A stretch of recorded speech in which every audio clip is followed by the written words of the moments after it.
Hello and welcome back to Always Off Brand. I am your co-host, Summer Jubelirer, along with Scott Ohsman. Good morning, Summer. And it is just the two of us this morning as Haley in the news had to bow out today. God, she's a late breaker too. Oh, I know. I'm like, this is why I sleep with D&D on. D&D? Do not disturb. Oh. I don't even have... I can't... Is this bad? I don't even have my phone near my bed, like at my... That's like what everyone tells you not to, like, you're supposed to do. You're supposed to set your phone down like an hour before Erin you go to gives bed. me shit because she's like, well, oh, Eva, we have a new listener, Eva, who's like 7 or something. Yeah, no cursing. Yeah. Sorry, Eva. Gosh.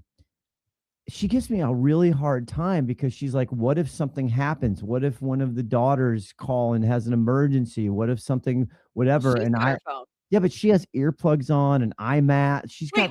So she cannot hear a phone, but she needs you to be able to hear the phone. Oh, sweet tiny baby Jesus. Let me tell you, that is one of 3,000 double standards in my life.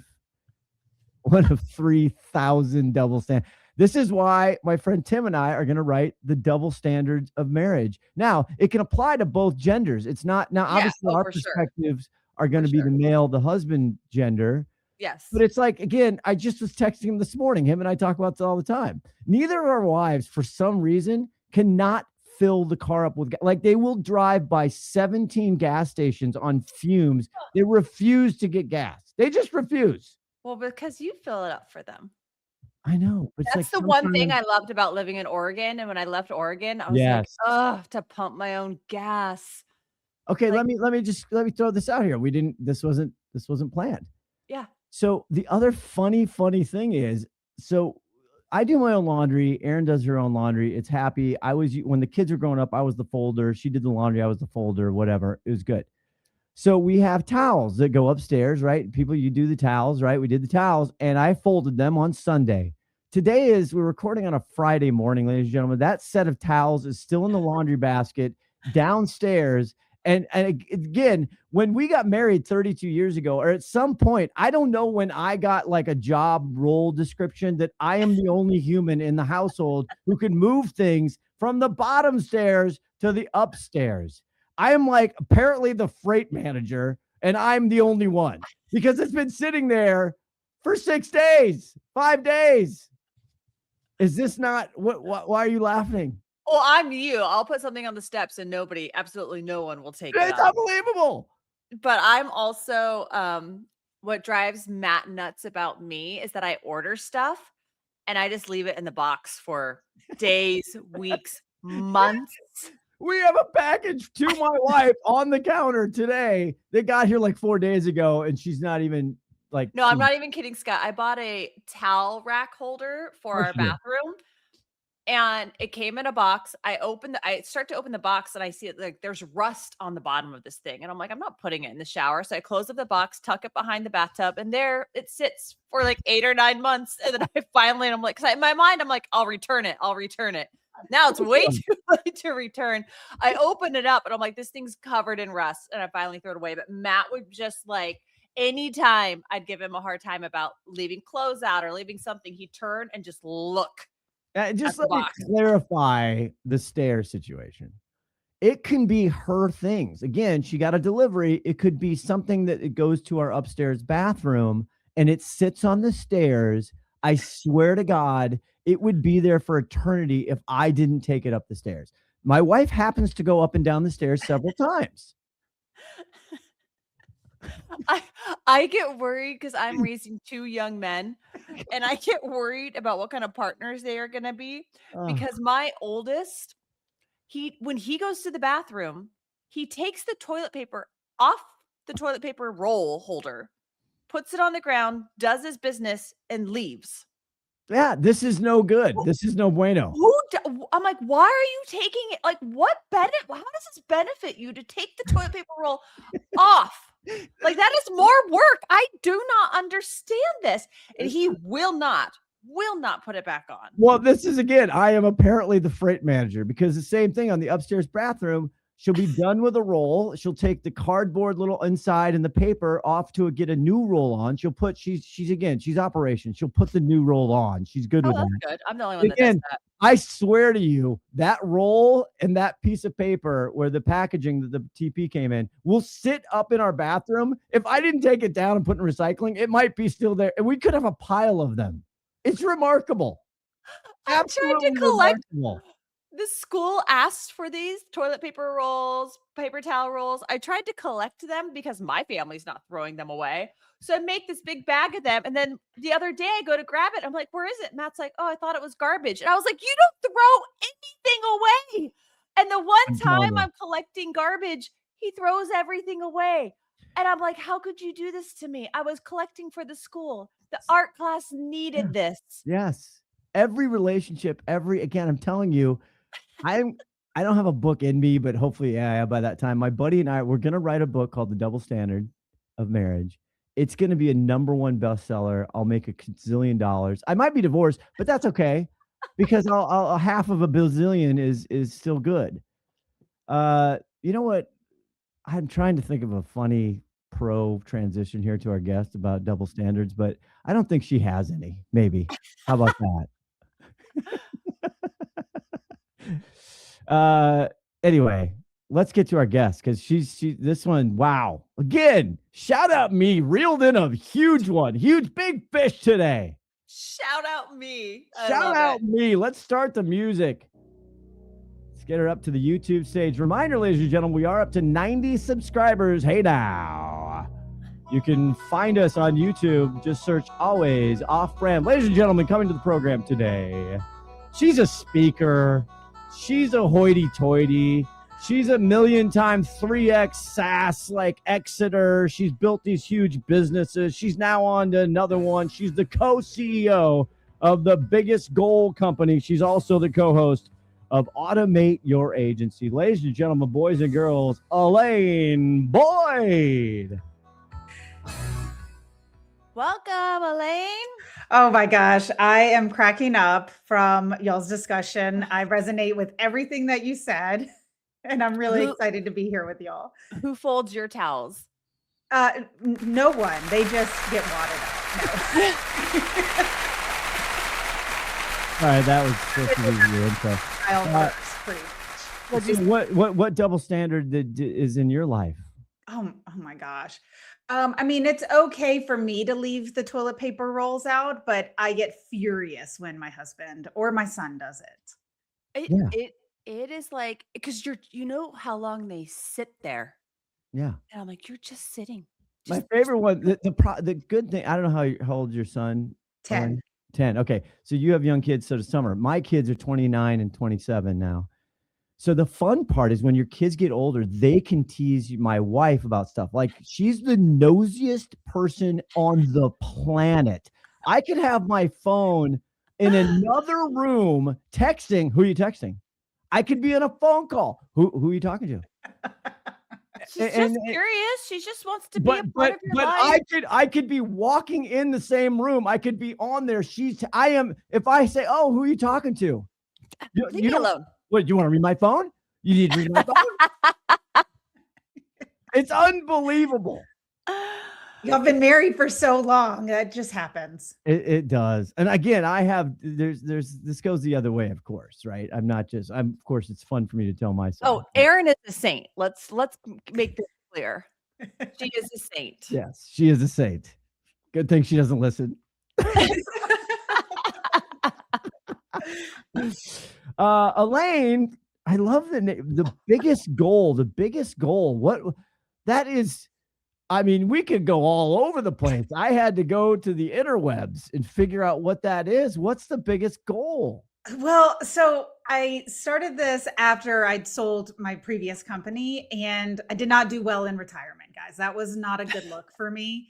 And I want to be challenged. Like, bring it, please. I could look great in retirement. I am dying.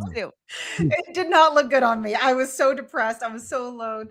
And so my co-founder and I were like, what are we going to do next? And we were kind of just like talking about where we could help companies, what it could look like from a consulting perspective. And I was like, well, we just go in and we say, what's your biggest goal and what's your biggest obstacle of getting there?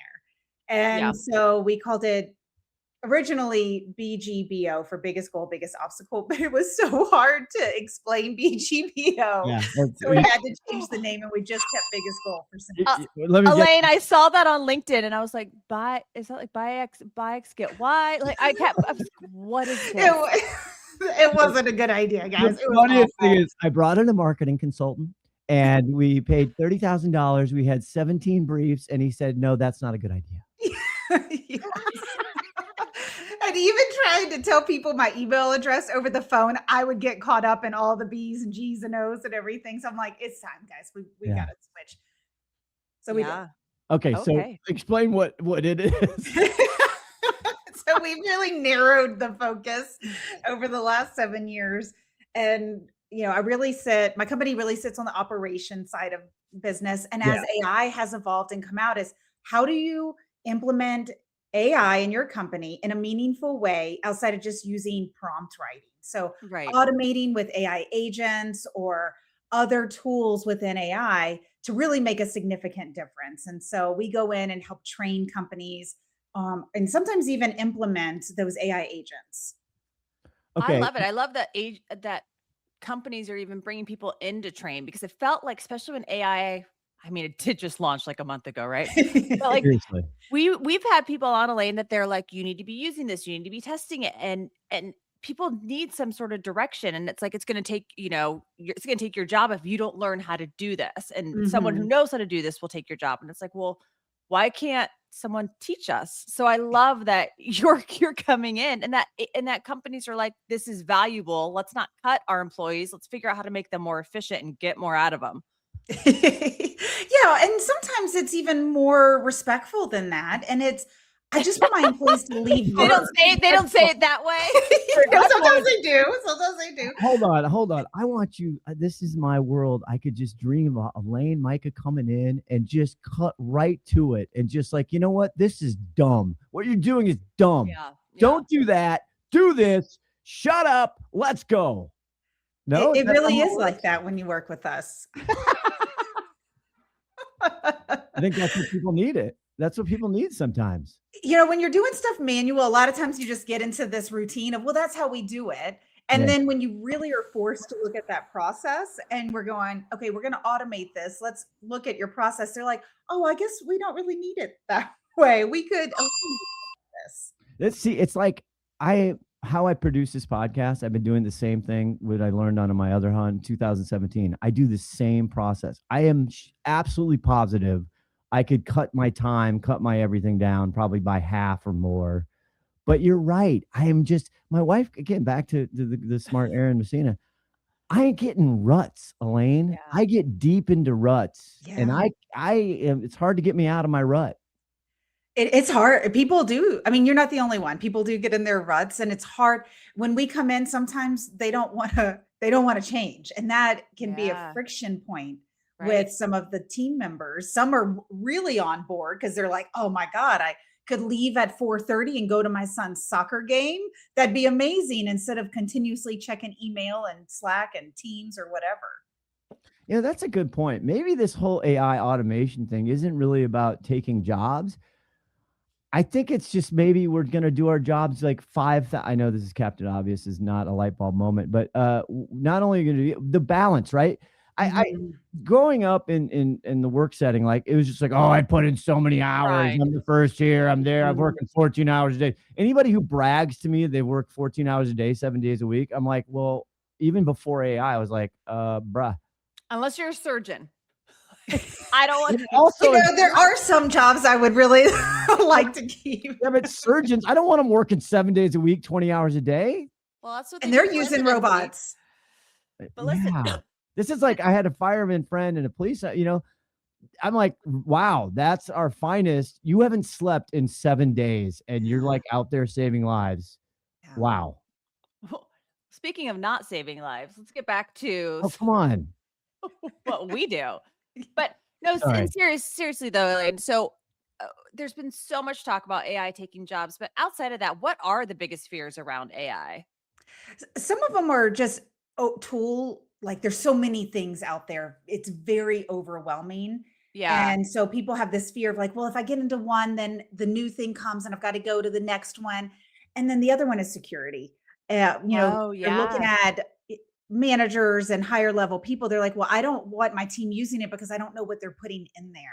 And so company data, the sweet sauce of the company going in there. So I see a lot of times where companies don't move forward with AI because they're scared of how their team would use it. There's that fear, but is it warranted? Has there been something that company A was using one of the AI tools and now everyone knows their Q4 annual spend? I don't know. So one of them is obviously training, like we talked about, like what is okay to put in and not put into AI.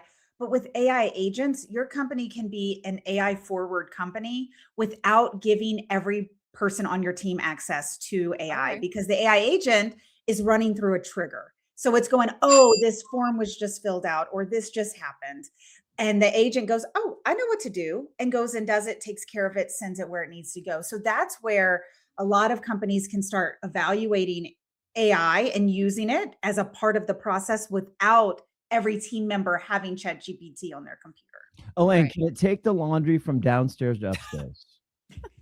All right. So that's what I need an agent to do. Yes. I think that there's a possibility in your near future. That's a big goal. I've got my toilet paper on automated delivery, guys. Like I don't even go to the store to get my toilet paper. It just shows up at my house. And I think that has been one of my favorite ways to automate life. Hallelujah. That's a hallelujah. Sorry, I'm late on the trigger. Nice job out of you. Way to use it. So back to, you were talking about you can create these agents internally that then when it's used within the company, there's so much. Can you help, how do you break it down? Like for a company, like at the beginning, like how do you start with them and break down, like, what do they need? Cause like you just said, they're popping up left and right of brands and companies that you can use for this. So how do you break down what a company needs? What questions are you asking them? So we should be asking ourselves these. So where we start is even just understanding the difference between like going to ChatGPT or Copilot and prompting versus what an agent is, because people have to understand where things could be automated in the workplace. The other thing is, okay, well, what are the time consuming things that have to get done, but that don't add value to the customer? So new client onboarding. Your systems need to be set up. Your project management system needs to have the new client added. You need to add them to your QuickBooks or whatever your invoicing system is. You've got to do a transition maybe from the sales team to the account management team. Those things have to happen, but the client doesn't care how that got done. And the faster you get it done, the better it looks for the client. So that's where I start really digging in, is where are those things that could improve your team's morale, take those tedious things off their plate, but add consistency and do things faster for the client. Didn't take away the human interaction between the client and the human. Alane, are AI agents, or like if company A uses Copilot and company B uses Copilot, are you able to tell those two Copilots that they're allowed to talk to each other? Can we do that yet? Probably not. And Copilot, honestly, is the most difficult to work with in an automated fashion, if I'm being honest. Okay. We'll say Claude. We'll say chat. Whoever. I mean, within an ecosystem, they can chat with each other. It would be, I'd have to really think through if it's two different companies and you wanted those agents to talk to each other outside of it.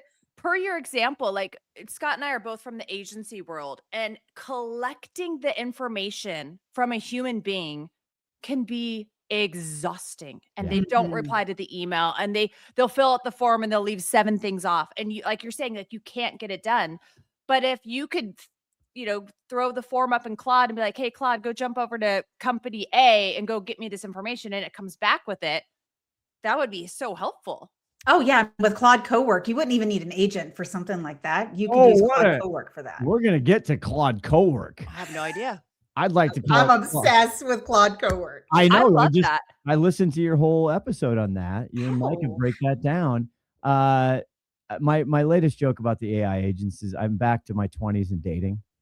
So, chit chatty that was my first date, and we went out, and then chit chatty got I don't know, it got weird on me, and I didn't like it, so I ghosted that.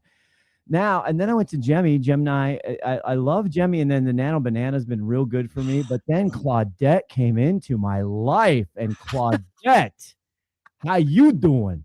You might stick with that one for a while. Oh no, Gemmy's stuff in. Gemmy's a little jealous. Not gonna lie. Jimmy should be jealous. Seriously, Claudette came in just bam. Right. I mean, if your listeners aren't listening to or haven't used Claude Desktop and specifically the co-work part of desktop, oh my gosh, go download it and just start playing. I haven't used it. I don't know if my company will even allow. We have so many restrictions on which ones we can and cannot use. We're going to get into that. Find out. Hold on. We're going to get into that. Okay. Okay. I'm going to shut up. I don't want her to shut up. Wait, are we taking a break? What are we doing? We're going to in a minute, but I still don't understand. When you come in, I think this is just an interesting process. There are other agencies, there are AI forward companies and consultancies that were brilliant come in. But when you approach this and you ask them these questions, you try and find out. I've done some consultant stuff or whatever. It's super fun. How do you break it down still? I'm like, what's the nitty gritty operational stuff? You talk about onboarding. Our biggest problem at Quickfire is permissions because we got to go into Google and your Meta and whatever. It's like 7,000 emails back and forth about permissions. But structurally, and you talk about agencies and then B2B companies. Mm-hmm. What do you go in and what's the most work you've been doing? What are the juiciest nuggets there where you come in and it's like, guys, we can save everybody time and money? So, okay, the nitty gritty of it is we decide on one process that y'all want to work on. And we actually process map your process. What is everything that happens to get from point A to point B? And that's how we know if we want to work with you or not. If you cannot articulate your process, you are not eligible to start with building AI agents. Because the AI agent is only going to do what you tell it to do. Right. It is following a very specific process. Literal. It is very it's like my 9-year-old Gemini, okay? You can't be sarcastic with it. Okay, it can think a little bit. It's like an intern on your team. They're smart, they can do things, but they need instructions and some guidance. Yeah. So you have to be able to tell it what to do. And then it's going to follow that every single time. Alane Boyd, what's the difference between machine learning and automation and all the bots? Well, those are a bunch of different things. So machine learning is the actual AI. The bots and the agents are using one of those LLMs to have it as a brain. Okay. So an agent, we give it a brain, and that would be using OpenAI, a different model with OpenAI who owns ChatGPT, or a different model with Anthropic who owns Claude, or Perplexity. So we're using one of those, and that's the beauty of using agents too, because as models change, you don't have to reinvent the wheel anywhere. You just reconnect it to a different AI model or a different LLM. The prompt that you use to make the agent, you just use that in the other one. Yeah. And you don't have to rebuild anything. You're just connecting it to a different AI. So it's a very, very simple process for changing the AI brain. Can I get just high level nerdy here? Yeah. So is this going to change how we now connect wires with APIs? Right now it's like open. Oh, do you have an API? Is this now, what do the agents do again? So there's still APIs and webhooks. Like those are still the primary way of making connections. But you don't have to manually do that. I can go to Claude Cowork. Sorry to bring it up again, but I can can you connect me? Can you build me an AI agent workflow of this process in N8N? Claude Cowork will build it out for me. But Scotty, to get to the low level, high level, you're right. It is evolving, and it's something called MCPs that are going to be the new connection point. That's it. There's just not every company has an MCP yet, so you're really limited by, is there an MCP? Technology. Okay, this is how I like to kind of bring us back home. When's the last time you went to Blockbuster? Oh, They didn't All evolve. The technology moved faster than they were willing to do it, and they went out of business. There's one location left. Alaska, right? Reasons that has an Airbnb inside of it. But companies that don't evolve with technology go out of date and they go out of business. Right. And so the MCP is going to be the new way. The companies that can't catch up, they have too much technical debt, meaning that their technology is so outdated, they'd have to rebuild their entire company to catch up. They're the ones that are good that we won't see around in the near future. I think that is a good place to take a little breaky. All right. We're going to take a break because we got to get into Claudette. We got to get into this coworker situation. I've been inundated with OpenClaw, Claude's OpenClaw, Anthropic's OpenClaw. We got Claudette. We got a lot of claw. Something. I don't know. We'll be back right after this. Hi, this is Owen Comerford. I am the former CEO of Moosejaw, consigliere to the Rockfight, host of Outdoor Unfiltered, and you are listening to Always Off Brand.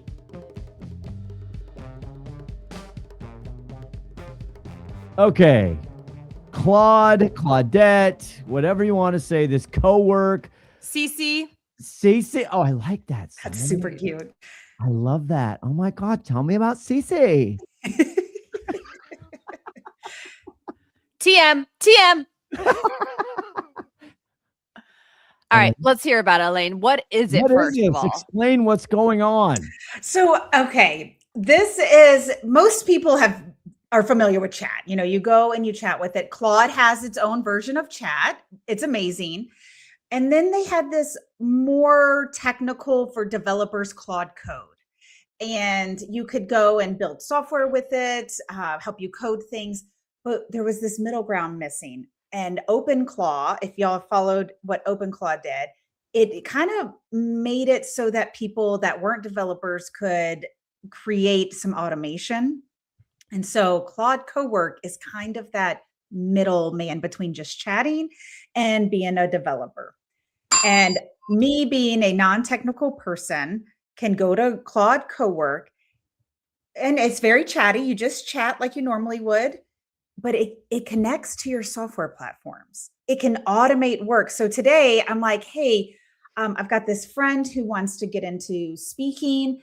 And these are 5 podcasts that I want to refer her to that I absolutely loved being on. She'd be a great fit for.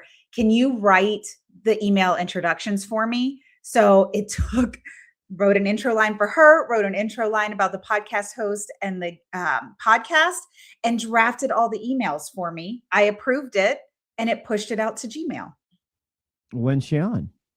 Why haven't we heard from her yet? I'm checking my email now, listener. It'll be after this airs. I'll do an intro. Well, you don't know if you've had fun yet. That's why I had to wait. I had to make sure I had to vet you all. Yeah. Smart. Okay. So Claude Cowork, you and Micah, your co-host and your co-CEO and your business partner, like you guys chatted it up about all the stuff you were saving and all the monotony stuff that has to be done and is important, but you like just made it all poof, go away. Mm-hmm. Yeah. I had something that I was working with a graphic designer on it was actually a printed thing for whenever I go to speak in small groups of CEOs. And I wanted like a 3-page workbook / credibility thing about our company. And I just kept going back and forth with the designer, and it just was not what I was envisioning. And so I went to Claude Cowork. And I said, I need to redesign this. This is what I'm looking for. These are my brand colors. And I just gave it my website so I could pull the logo and the brand colors from it. I didn't even have to tell it. I said, can you redesign this for me? And nailed it. So it was something that I had been going back and forth 4 weeks on that I got done in less than an hour without being a designer. I just had to communicate what I was looking for. Damn. Oh, hold on. I have that. Damn. Okay, so in the real life in agencies, because I'm still in one, Summer's former. What are you going to use this Claude Cowork? What are we using this for? What like day-to-day actionable, real tactical stuff are we using this for? I mean, that was a great example, but I mean, in the agency life and again, B2B companies, whatever. Yeah.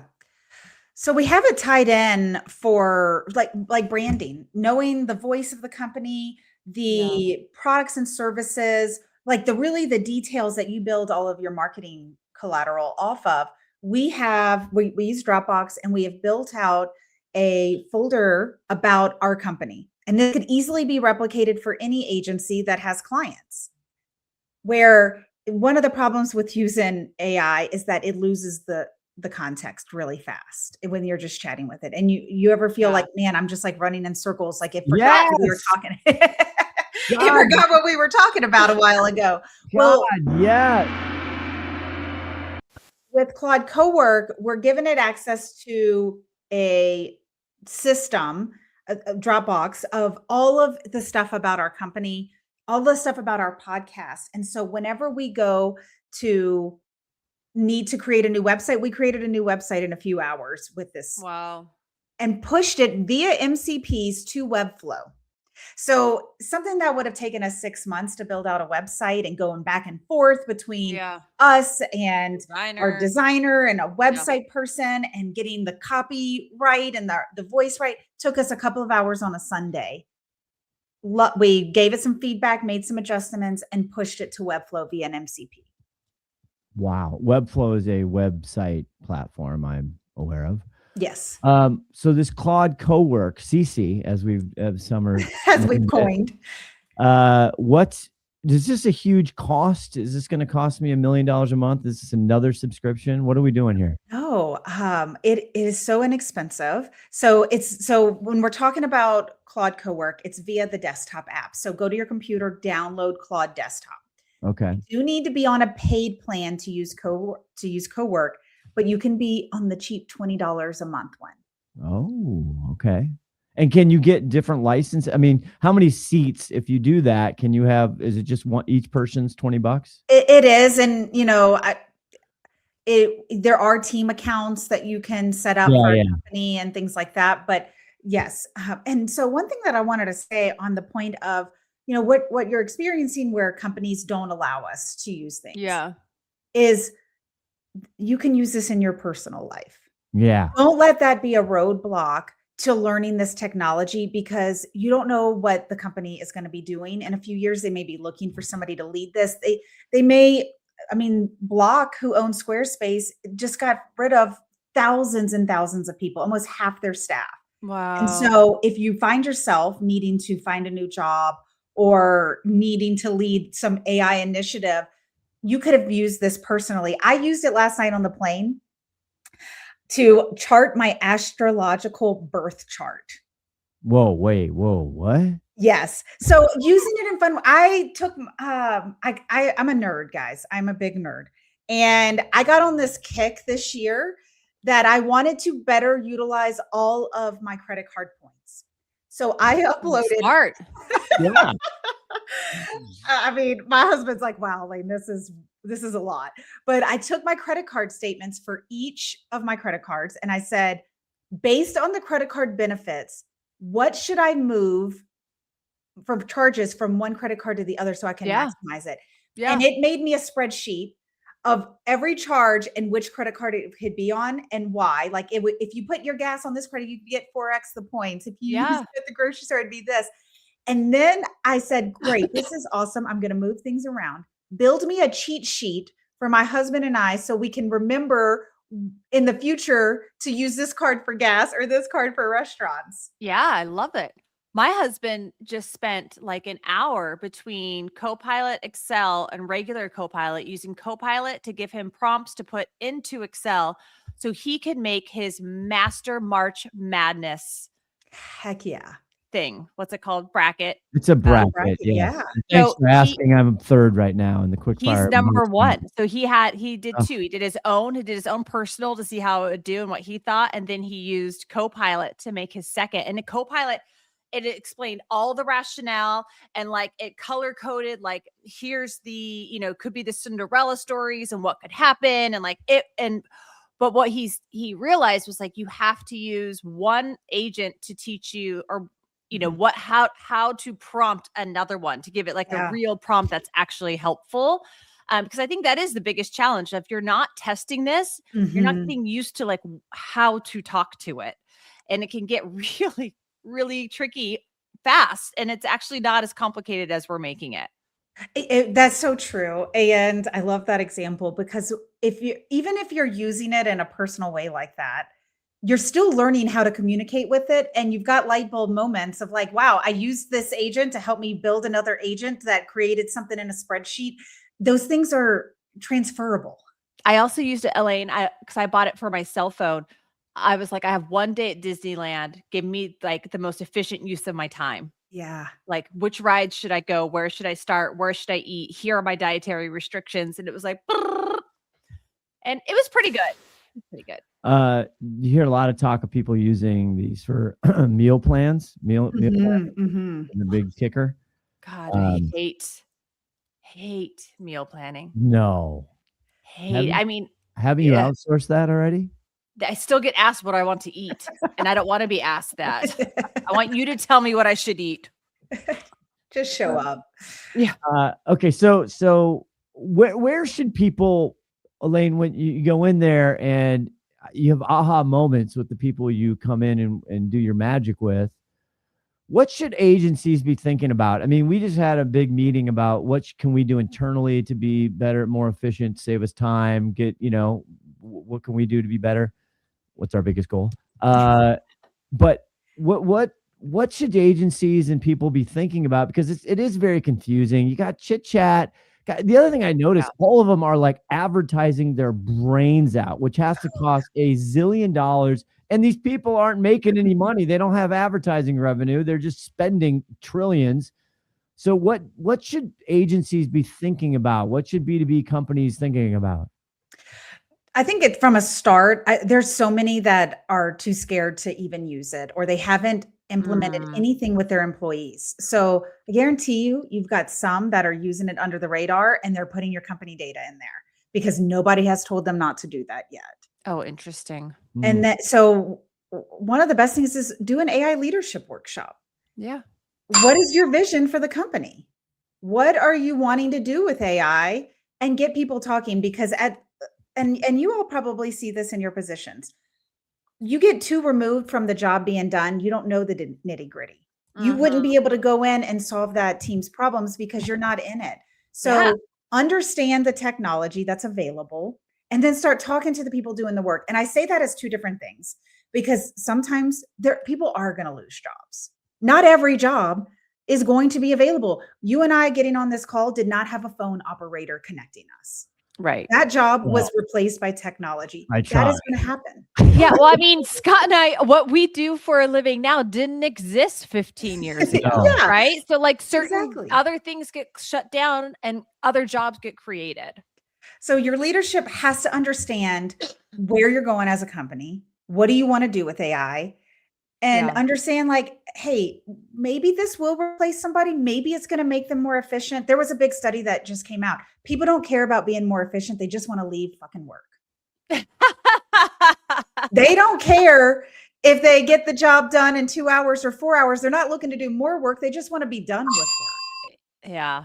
Which just, I think humans, right? We are lazy by nature. We are like water working through a hill and cracks and crevices. It will find a way to get us where we want to go. Yeah. To make us happy. So that's so great. That's a juicy nugget right there.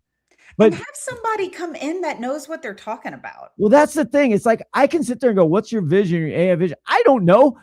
The joy of this show, and like yours and many others, we get to learn about stuff. I talk about the Dome, about Sparkworks, which again, actually, anybody want to sponsor the show, they actually got a client from their appearance. We have Extuitive, which again is killer AI with big data and huge consumer models, which will predict your advertising statics and video before you put them on Meta. It'll tell you which one's going to do well and which one isn't. I mean, it's nonstop. I don't even know what the vision would be because I don't even know what's possible. Exactly. Yeah. And one other thing I'll say on this, it is not a check the box. We did it. We did an AI training with the company. What I talked about 6 months ago is different than what I'm talking about now because things evolve so fast. So if you're really wanting as a department or a company to implement AI and really utilize it, it is a ongoing every quarter. Let's have a different AI expert or the same one and just tell us what's changed. It needs to be a part of the culture moving forward, or you're never going to know. You're going to be just fiddling around with some prompting and not making any significant change in your organization. Yeah. And we haven't even gone down. There's some shop talk was recently, again, there's some great debates on stage about shopping, agentic shopping. Are these agents going to take over shopping? Discovery. Well, I was just thinking, Scott, I mean, we had Scott Wingo on our show a couple of months ago, and he's like, breaking news, ChatGPT now has like marketplace and you can shop and buy right on chat. They just got rid of it. Like that is how quickly, like it was up for 2 or 3 months and now it's down. They shut it down. They're not moving forward with that. And to your point, Alane, if you were setting up your Shopify account to be able to support this and you're not paying attention, you're wasting time. So you have to constantly be educating yourself. And the company has to be showing that it comes from the top. Yeah, because some employees, like we talked about, are going to be scared to try it, or the company doesn't have a vision, so they don't even know where they could use it. Yeah. Well, that's why they need you. That's where we come in and we help them understand that. But really, it doesn't. I've even partnered with other AI experts, and we do a full day workshop where he takes the first couple of hours, I do a second couple of hours, and then we workshop with the teams, because it isn't a check the box. How I talk about AI and how to use AI in a company is not the only way AI can be done. I do this for a living. I have 41 agents who work for me. Whoa. I could talk for a year. That is a great point, because you and Micah on the podcast, which is Automate Your Agency, by the way, check it out, available on all podcast platforms. You guys talk about, we have 41 agents. I'm like, are those humans? Are those contractors? Are those actual like agentic agents? What? They're agentic agents. They're AI agents. We name all What of them. are they doing? And I can make you, so we have our podcast, like you said, Automate Your Agency. And we had, like I mentioned, you have to know your process. So I had a person who managed the process of our podcast, who would write the description. And even if you're using ChatGPT, that is still a manual process. Yes. You are still taking something and going, put it in there and then copying and pasting and putting somewhere else. So once we knew what our process was, we automated it with an AI agent, and its name is Perry, the podcast creator. Perry, I love Perry. What tool did you use? Is this another Claude Cowork situation? So the difference between Claude Cowork and an agent is Claude Cowork is great for single use cases. You can schedule things, but it's not really a scalable, consistent system outside of me and it using it. An agent can be based on a trigger for anything within the company. And so we feed it a transcript from the podcast. That's our trigger. Okay. And it is in a software called N8N. So the letter N, the number 8, and the letter N. That's where we build all of our agents. Okay. So that's, okay. This is the other thing. It's like, oh, I have the agents. Well, how do you go? Is there an agent farm? I mean, is this like you go to the store? Are they on shelves? Do you pick the agent? I don't understand. So this is a huge discussion between Micah and I, because that's what every company wants. They want like, oh, I love Perry, the podcast creater. I want a Perry for my podcast, but your process and my process are different. Yeah. So it's not an off the shelf, and it is like, we have just like gone down so many rabbit holes, because even though that's what people want, it is not a templated thing to go and do. Well, you don't want that, because then everyone sounds the same. Everybody would be the same. But even the software. So let me explain Perry real quick. We feed it our transcript. That's our trigger. We use ClickUp as our project management system. So Asana, Monday.com, Teamwork, all of those project management systems. We use ClickUp. It goes and it creates the podcast template task for us. So it creates the main task with all of the subtasks that need to be done by a human, assigns it to them, and has all the details of what it needs to know. It creates the show, the the description. It provides us 10 names of what the podcast could be. It creates our newsletter announcement. What else does it do? If we mention a software in there, it pulls from our list of URLs, so it'll hyperlink it in the show notes. So this was a full-time position. Every podcast was about 40 hours of work. We dwindled that down to 10 hours of work for a human. Wow. Phenomenal.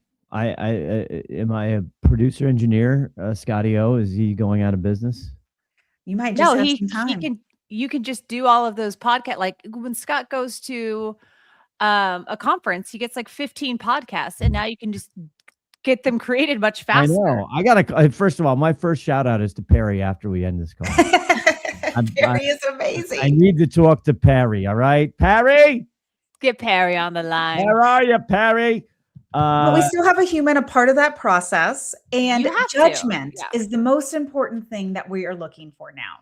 See, I have fun coming up with the titles. There's a lot of stuff that I do it just because I enjoy it. I don't want chatty. I don't want Claudette. I don't want any of these people. I like it. It's fun for me. So I have to find some joy. Speaking of joy, I've created a new game that we're going to try to play. Okay. And it might go live and be published or might not. But before we do that, Alane Boyd, shout out you. Tell us everything. Where do people find you? How do they hire you? How do they get you to go speak? All of those things. AlaneBoyd.com is my speaker website. I'm very active on LinkedIn, so come and connect with me. Let me know you heard me on the show. And my company is biggestgoal.ai is the website. And we do we also do a lot of training because people need to know how to build these or use Claude Cowork. God, Claude Cowork. I have so much work to do now to understand. I got NAN, I got ClickUp, I got all these things, Summer. It's time to ask Cece out for coffee, Scott. It is.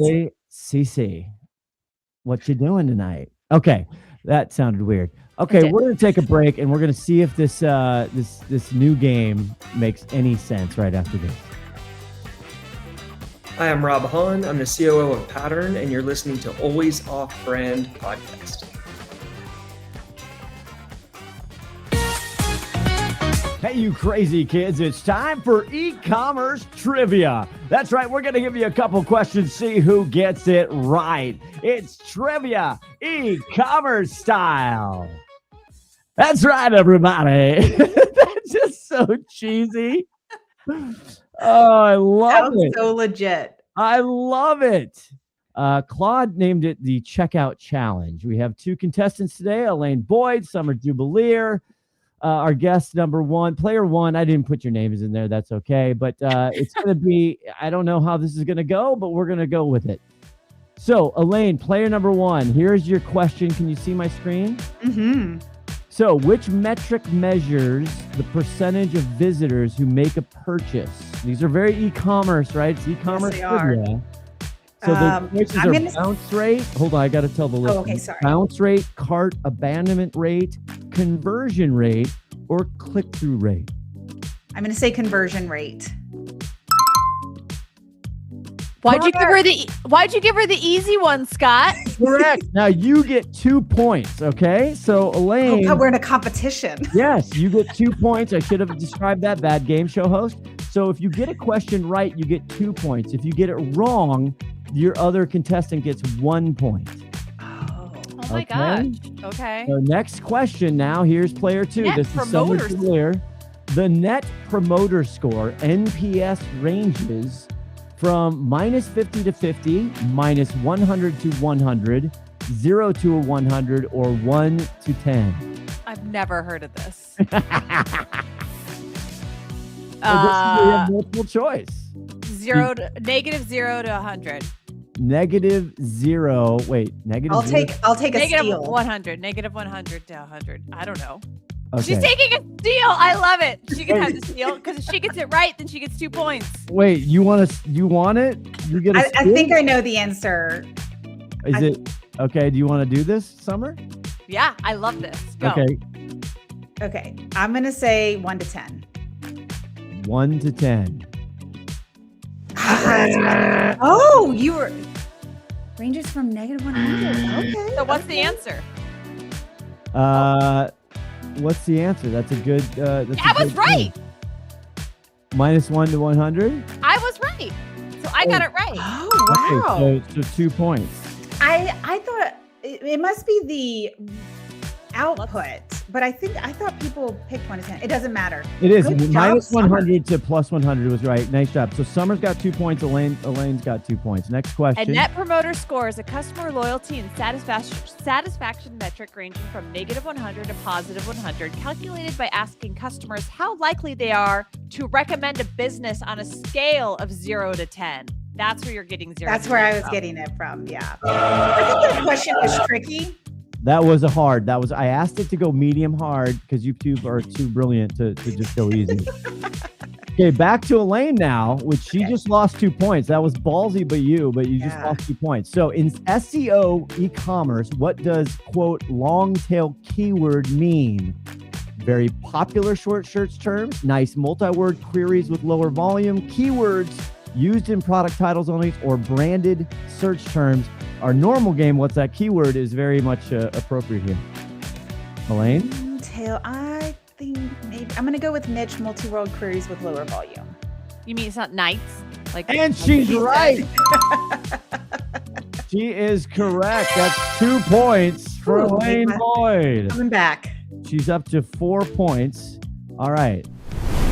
Scotty O here from the editing booth. We got to speed the game up. There were too many questions, so we're going to kind of skip ahead here real quick and see who won.